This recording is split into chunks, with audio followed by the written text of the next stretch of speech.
قرار مد المهلة لتقنين الأوضاع للمواطنين غير الشرعيين، قصدي للمقيمين غير الشرعيين في مصر.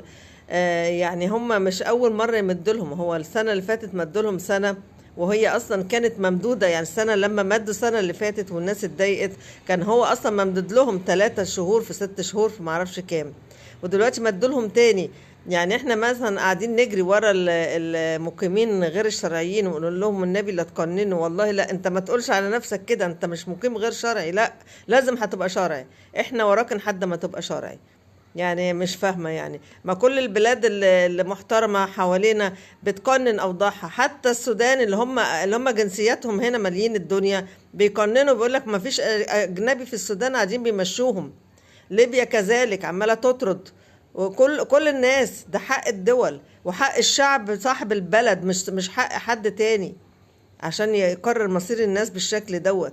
وان هو يقعد ناس غير مرغوب فيهم، نقلوا كل حاجة، كسروا عربيات وسرقوها، ده طبعا ده غير مقيم غير شرعي. اللي سحل ست سيدة في الجيزة، سيدة مصرية سحلها وضربها في الشارع.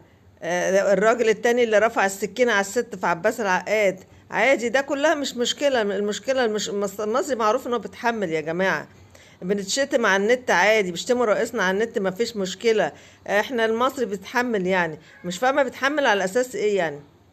بعدين بتقولوا لنا ان الحياة عرض وطلب، عرض وطلب. طب لما انت جاب لنا ناس بتكتر العرض، بتكتر قصدي الطلب، يبقى العرض ده هيكفي ازاي؟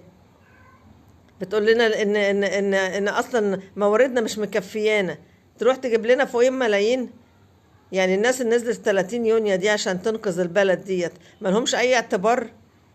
الناس اللي هي واقفه للبلد وعملت ده كله ما لهمش اي اعتبار؟ انتوا اخدتوا راي مين؟ طيب انا عايزه افهم، اخدتوا راي مين في ان انتوا تقعدوا الناس دي او تجيبوهم؟ الناس هي بلدها اتعملت، اتحررت واستقرت، واحنا برضو قاعدين. تركيا رحلت اللي عندها سوريين، واحنا برضو لسه قاعدين بيهم، قاعدين نقنن لهم، وقاعدين نعمل لهم مدارس ونجيب لهم استثناءات عشان الجاليات دي تدرس وتعمل، واحنا مش لاقيين اماكن لاولادنا. ده يبقى اسمه ايه؟ ده يبقى اسمه ايه؟ انا اعرف ان اي دولة بتخلي المواطن بتاعها هو الاولى، هو اللي ليه الاولوية، هو اللي بيشوفوا رأيه ايه. احنا محدش خد رأينا في اي حاجة، محدش قال لنا انتوا عايزين ايه، محدش سمع صوت الناس اللي بتقول مش عايزين الناس دي عندنا، محدش سمع صوت الناس اللي مأذية في سكن ومأذية في كل حاجة من الناس ديت. كفاية ان هم اسمهم غير شرعيين، يعني انت عارف ان هم غير شرعيين وبرضه جايبهم لنا، وبرضه مقعدهم وماسك فيهم وعمال تمدلهم عشان يبقوا شرعيين بالعافية. ولسه من يومين دول بقى مش عارف تعمل لهم شرعيين، فعملت لهم تجنيس 20 واحد سوري وما عارفش كام واحد اجنبي تاني. هي البلد دي ملهاش صاحب يعني ولا ايه؟ مش فاهمة.